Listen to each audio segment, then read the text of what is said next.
Well, hello, Viking fans, and welcome to this. We'll call it the holiday edition of the 2021-2022 season of the Kino Lamar Viking Baseball Coaches Show. That's a mouthful. I'm Bill Frawley, and with me, as always, is head Viking baseball coach Paul. Coach, how are you doing tonight? I'm great. Hope you're having a good break. We got out, last Thursday this last Thursday. So been a little crazy Christmas shopping, trying to get it all done, but it's going really good. Well, this is on a Sunday night, so we're 3 days into your break. So I'm glad you're already kind of in the mode of not having to deal with classes in baseball. And I shouldn't say have to with baseball because that's your love. But yes. Anyway, well, so the fall semester is over. We're in the thick of the holidays, like you've mentioned. But I'm guessing, even in this transition time between semesters, there's still some kind of busyness with the Lamar Viking baseball program. And what kind of things did y'all work on toward the end of the semester? Well, I mean, we started out at the beginning of school, what we started out is we had 3 phases. And phase 1 was 2 days in the weight room, and then it was mainly individual skills. So when Coach Evans was in the class, he was working with the infielders. When Coach Goodman was in the class, he's our new outfield coach. He's working with the outfielders. And if whoever wasn't working defense on that day, I was working with them in the cages. Coach Gill and I were working with them in the cages on hitting. That went on for about 8 weeks. And then phase 2 started where phase 1 is really getting a good foundation in the weight room. Phase 2 is really building a lot of strength. We were in the weight room 3 times. Then we went to more of a team skills. We also inter-squatted. We split them up. We scrimmaged. The kids did a really good job with it. It was very competitive. And then a little bit later on, we broke it in to have a World Series. We had the kids draft a team, pick 2 captains. They drafted the team. We played a World Series, best of 5 games. It was a lot of fun. The kids really got into it. So we had a really good time with that. But we've had a lot of team building skills as far as team skills, working double cuts from the outfield, working double fungo to the outfield, working on rundowns, situations, coach hitting situations, putting them in situations. So it's been very productive. Well, that sounds good. Okay. So kind of a surprise question for you here. You mentioned working on rundowns, and I've watched, from little kids all the way up for a number of years. Is there an optimal number of throws that you would shoot for kind of on a rundown as far as defense? Well, after the pickoff, say there's a runner at first and the pitcher throws to first base, throws the pick to first base, you'd really like it to be 2 throws. One throw to second, one to the whoever's cutting in front of second base and taking the throw, which should be the shortstop. And then the run back to first base, and you make the out back at first base. So really you'd like 2 throws after the pick throw. Okay. How many throws does it take before you or the other coaches might go, guys, knock it off? This is turning into a circus. Usually after about 4, we're kind of like, whoa. Hey, we got to cut down the distance. If we're running a guy say we get the throw to second base, and the first baseman should be working up the line towards the runner to shorten the throw and shorten the run down. So, we don't want it to, obviously the more throws you make, the more chance you have of making a bad throw. So, we wanted to do it. We preach it, do it right, be on the same side as each other. You don't want to throw over the top of the base runner. If you do throw and you're switching sides, don't cross over in front of the base runner, because if he hits you, he gets the base, all those little things. But kids worked extremely hard this fall. I was so proud of them. Well, speaking of working hard, we've talked about this a little bit more, but now that there's a whole semester under the program's belt, so to speak, are the freshmen getting acclimated to the Lamar program pretty well? Oh, the freshmen have been awesome. I mean, the kids working with them, our seniors, our juniors, our sophomores, it's been like a family. And those kids have played, they played in the scrimmages. They've been fantastic, through all I can't give enough credit to our seniors as far as teaching. We're teaching, but I expect our seniors to teach, our upperclassmen to teach. And they're teaching those younger kids, and those younger kids have just fallen in line and are doing a fantastic job. They've learned from the older kids, and, it's been awesome. Well, that's great. And it sounds like that peer kind of teaching, coaching, if you will, is working out really well. And I know there's certain things you as the coaches have to be able to say, tell, kind of direct guide. but when they're hearing it from their peers, even though they're 2 or 3 years older, that's got to make a big impact on them. Well, I think honestly, I think it's comes bigger from their peers than it does the coaches. I mean, after they hear it so many times from us, it kind of gets to be wah, wah, wah, Charlie Brownish. So when they Yes. hear it from their peers, it matters so much to them. So, I mean, Absolutely. and they hear good job from their peers, from those seniors, and just like when we're in the World Series, and scrimmaging, and hearing them say, "Hey, let the ball travel." I remember Tucker at third. I mean, he was playing on the other team. He's like, "Hey, let the ball travel," to another hitter on the Yeah. opposite team. I mean, that means a lot, not only to me as a coach, but to see my seniors step up and be leaders. So I know it meant a lot to that young man too, who he was talking to. Excellent. Well, that sounds really great. Well, Coach, we did a show kind of at the beginning of the semester, near the beginning of this school year, and so on. And you mentioned some of the new coaches. Would you? And one thing I'd like to preface is I think towards the beginning of the season in the spring, we'll do some of the let's meet the coaches again, Oh like we yes, did toward most the end of the definitely. season. But you want to give us just at least a little intro to, especially your two new coaches. Tell Coach us just a Goodman. little bit of, yeah. Coach Goodman will be the JV coach. I don't know his entire background. Uh-huh. He was at Mansfield High School. He worked with Coach Alan Long and Coach Sonny Kaysen. Mhm. He left when I cannot remember the head football coach left. He went to Katy in that school district. He was a defensive coordinator. He also coached. He was JV baseball coach at Mansfield. He's been a varsity baseball assistant. Just very knowledgeable man, very good man. Works well with the kids. Just I'm so excited to have him on staff. A lot of times, you know, Coach Skinner did a great job. Coach DeLay did a great job too before. Sometimes you guys, they they're good guys. They just don't have a lot of baseball knowledge. Yeah. But Coach Goodman has a lot of baseball knowledge. We got Coach Gill from the Plano Independent School District. Okay. He worked with the freshmen over there, and very knowledgeable guy, very good guy. He's going to do a great job. He'll be the JV coach. I mean, sorry, be the freshman coach. Coach Goodman will be the JV coach. We'll get a niche in because Coach Evans is the infield coach. Coach Goodman will be the outfield coach. Probably thinking about giving catchers to Coach Gill. I need to talk with him a little bit more, see what he feels comfortable with, because with Coach Woolsey leaving, I'll have to be taking over the pitchers. I mean, I can Okay. obviously do pitchers and catchers, but at the same time, if I want to give Coach Gill a responsibility, he's done a great job this fall semester, so I want him to have a responsibility. Excellent. Well, thanks for that kind of sneak peek at who they are, where they're from. And I think it's wonderful. You and I have gotten to know each other well over the last 13, 14 years I've been doing this kind of stuff. And it is nice when you have four coaches, including yourself, on staff that know baseball Oh, it and makes it are so much easier. kind of put there. So yeah, I everyone's fine. mean, obviously, I mean, the decision, what we do is has to come from me, but it's so nice to have so many different opinions to be able to draw from. I mean, we're not all going to run a program the same way. You Sure. know, everybody has their own different ideas. And, my ideas are basically what's going to make us be successful. And my philosophy has always been, throw strikes, don't walk people. It's make the routine play, compete at the plate. I mean, we coach hitting, we can talk fundamentals and technique all day, but if you throw strikes and you don't walk people, we have good enough arms on the mound. If we do that, we're going to be competitive. If we go out and make the routine play, we're going to be, we're going to be competitive. We're going to be in ball games and we're going to win a lot of ball games. So therefore, how do you, my philosophy has always been, you need to structure practice based on what your beliefs are. So if you want to be good defensively, you need to work a lot at being good, work a lot of defense, because that's what repetition is, what makes you good.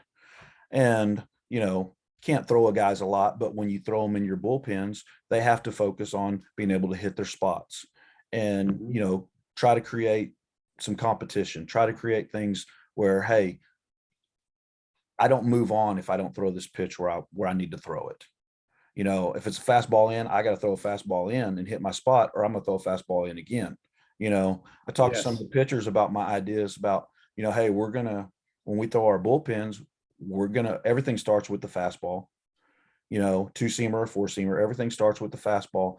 And basically, I want it to be a competition. You've got to be able to hit your spots with your fastball before I let you throw a breaking ball. earn it. You got to earn the right to throw the breaking ball, Right. and try to make it a competition where, hey, I've got to hit those spots before he's going to let me throw a breaking ball. And hopefully it'll work out, break a ball, change up, because they got to throw it. We're going to need to be able to throw them during the season, but I want it to be able to have command of their fastball. And then moving on, instead of just throwing in the bullpen where, hey, I'm just getting my work in. It's not a big deal if I miss that spot, because, when we're playing in the playoffs, we're going to have to There's be able to hit our spots to be able to take advantage of a hitter's weakness. very small tolerances for missing. Yeah. Yes. Makes sense. Yep. Well, and like I've heard you say, and others said, and we've talked about before, walks and errors. You don't put anyone on base for free, minimize that. And like you were just talking about, routine, getting the muscle memory and the mental memory down for the routine defensive plays and minimize the chance of error. So don't give up free bases. Mm-hmm. Exactly. So like I was saying, I mean, those guys, they bring so much to the table for me. And sometimes I feel bad because they have great ideas, but I'm like, is the time, it would be worth it, but is the time worth it compared to what we're trying to get to where we're trying to get? You know what I'm saying? There's Yes. only so much time in a day to do so many things. And I have to figure out what's best for us to get where we need to go to be successful. Definitely. So that makes complete sense. Gotcha. All right. So what type of instructions do you give to the players to keep in rhythm, or whatever you want to call it, through the winter break? Basically, I just tell them to really, they need to find a place to throw and they need to find a place to hit.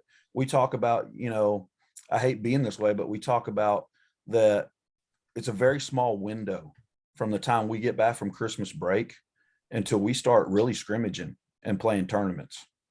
And, scrimmages and tournaments are going to depend on who plays. Yes. Once you get into district, there's not a lot of opportunity for kids to compete for a starting job. Somebody's going to have to go out and not play very well for them to be replaced. And so they need to come in. So they need to be hitting and throwing over Christmas break if the weather's good enough. So therefore they're kind of in mid-season form when we get into scrimmages. They don't need to be trying to find their swing. They need to have their swing down. So, because you got a very short time to impress. Yes. This year we're going to have open field dates during Christmas break. We have a dead period from December 22nd to December 26th that we can't be up at the school. Kids can't be up at the school. But like tomorrow from 12 to 2, we will have open field. But really from 12 to 1 will be on the field. And some of the kids asked about being able to lift. And from 1 to 2, we'll go to the weight room. Those times may adjust a little bit. It could be 12 to 1:15 on the baseball field. But technically, I've got to be at the facility. There'll be no instruction from me. That's against UIL rules. There'll be no coaching from me. But I got to be at the facility so that therefore they can use the facility. To unlock it, make it accessible. Yeah. But you can't coach and instruct. Gotcha. No, I can't coach and instruct. Okay. It'll be them. They can do whatever they want. They can hit in the cages. They can, they can throw. They can do whatever they want. Just giving them an opportunity to stay in shape. Yes. Then go open up the weight room. It's like I said, 12 or 12:15, go open up the weight room and allow them to do the lifts, whatever they want to lift, allow them to lift and be done at 2.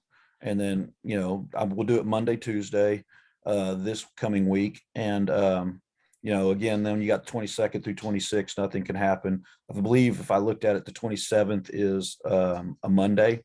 Correct. It'll be Monday through Friday, the 31st. Again, it'll be 12 to 2. Just allowing them, giving them an opportunity to have a place to go, hit or throw. And, talking with Coach Womack, he does that over at Arlington High. I don't know all the other coaches that do it, but I just wanted to give them a place to hit and throw. Like I said, I can't instruct them. I'm not going to break UIL rules, but it gives them a place to hit and throw. Well, and it doesn't take long to get out of sync on some of those things. And like you say, you don't want them starting back from pretty much square one or whatever, trying to refine it or build it back up when the semester begins and everything. So, oh yeah. My big thing was when I told them I would like to do this, I said, who all would be, interested? I said, because understand, I'm willing to give up time away from my family for you to come up and be able to do this, but if we're not going to take it serious and we're not going to use this, you're not going to use this opportunity to stay in shape. I said, I'll stay home, yeah. So, but they all raised their hand that they wanted to do it. So I'm feeling very positive that they'll come up and they'll throw and they'll hit and they'll do things. So I'm very excited about being able to open it up for them to do that. Very good. I think that's awesome that they have that opportunity. So I don't have a player in the program anymore, but on behalf of those that do, thank you for doing that, Coach. And I know it's appreciated. Hey, look, we've talked multiple times in the past about how awesome the Booster Club is. And they put on, and I'll say we, because I joined the Booster Club again, even though I don't have a player in, but the first annual home run derby, chili cook-off, and cornhole extravaganza, everything that they did, bake sale, silent auction, raffle tickets for stuff a week ago, Saturday, 8 days ago, as we're recording this. And Coach, I got to tell you, I was so impressed with how the leadership of the Booster Club put that thing on basically within a month or so of coming up with the idea. And the home run derby overall was great. I mean, the amount of kids, adults, junior high, elementary, that all signed up to go take some swings. It way exceeded people's expectations. You even got in on the action. It was fun to watch you swing. And I'm I too don't know old. who it, I'm too old to do that anymore. well, I'm not sure who it was, but I remember someone saying, "Let it travel, Coach." But would you please share some of your observations and what it meant for the Booster Club to put that event on? Oh, it was incredible. I have a great booster club. I have for my entire career at Lamar High School, and it was just really special. The people out there. I mean, getting the community involved, like you said. I mean, there was younger kids, there were middle-aged kids, there were junior high kids, there were elementary school kids. I mean, there were parents, adults who took in the home run derby, moms. I mean, getting the community excited about Lamar baseball, about baseball on the north side of town. I mean, that's what it's all about. That's what we want. We want, people to want to come to our games, bring their kids to our games. We want them to look forward to coming to Lamar High School. We want them to be excited about, hey, I'm going to come play baseball. I'm going to come play basketball or football or, whatever sport that they're going to be excited about coming to Lamar High School. And that's what it's about. I mean, we have a great high school. I love our high school. I've been there 21 years. I always joke that I bleed navy and gold. But it's a special place, and we want to create that excitement and want those kids to look forward to coming and being a Lamar Viking. And as far as what our booster club did, they were fabulous. I mean, I was white knuckling it a little bit because the booster club planned all of it, and I'm kind of like we got UIL rules, we got this, we got that, and Right. you know, honestly, I answer for everything the booster club does. So you want it to go off perfect. And you know what? Yeah. It was perfect. They did a fantastic job. It was just an incredible event. And I'm looking forward to doing it again next year and every year. Well, I think they called it the first annual. So, like, after it happens again next December or whenever, it'll become a tradition. I went to A&M and something happens twice. It's a tradition. So I think we can do the same thing here at Lamar. So, well, I'm glad. And Coach, I could see the enthusiasm all the way down to the littlest guys and girls that came up and took some swings. There's a lot of enthusiasm about Lamar Viking baseball right now. And I Good. love it that it's happening now going into the holidays, or now we're holidays, because that means it's already started for the spring semester and the season. So that's Exactly. definitely. Well, Coach, do you have anything else to add before we close off kind of for this edition of the Coaches Show? I just hope everybody has a Merry Christmas and safe holidays. I'm excited to get ready to get going for baseball when we get back. I mean, I got a great group of young men at all levels. I think we're going to be very talented at all levels. We're going to play some really good people, and we're going to get after it, and we're going to, see where we're at, and we're going to improve, and we're going to get better. And, I expect to be in the playoffs, so I'm excited. Looking forward to. I got the schedule link from you recently, and I've already started building up my kind of spring schedule with my job and announcing and all this stuff. So it's I'm looking forward to it. It's going to be great. Well, we can't lose you because you're the voice of Lamar baseball. Well, you're very kind. Thank you. I enjoy it. I consider it a true privilege to be able to be involved in a part of it. It's a lot of fun. People ask me, I say, what's my biggest hobby I have, really? So it's a lot of fun. Well, you're fantastic because you could get paid for it. Well, I mean, you can make a lot of money doing it. I truly believe that. Well, we'll just keep that secret between us. Then I'll stay where I am. So, well, all right, Coach. It's been fun as always. And until next time, I'm Bill Frawley with head Viking baseball coach Paul Kino saying VFND.